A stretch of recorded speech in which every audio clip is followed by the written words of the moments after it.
She said I'd collapse without her. I didn't fight. I rebuilt everything she thought I'd lose. Alone. Quietly.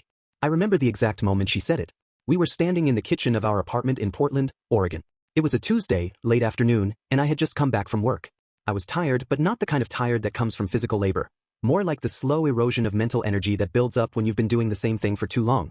I worked in tech, back-end systems mostly, and while the job paid well, it never felt like mine. It felt like something I was borrowing until I figured out what I actually wanted to do. But I never figured it out. I just kept showing up. She was leaning against the counter, arms crossed, watching me with that look she always had when she was about to say something that would stick. Her name was Rachel. We'd been together for almost 4 years at that point.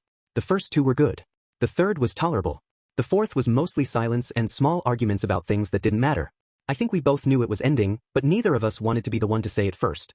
She smirked and said, "Come on, without me you'd fall apart." I looked at her and said, "Really?" And then I just stood there. I didn't say anything else.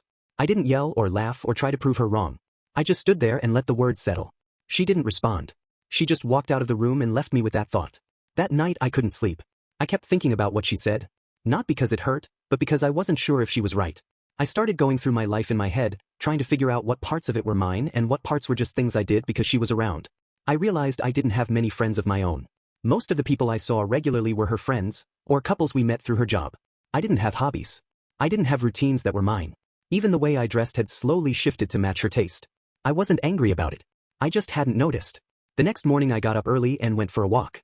I didn't tell her. I just left. I walked through the neighborhood, past the coffee shop we used to go to on Sundays, past the bookstore she liked, past the park where we had our first real conversation. I kept walking until I ended up downtown. I sat on a bench and watched people go by. I tried to imagine what my life would look like without her in it. I couldn't. Not clearly. Full story on channel, link below.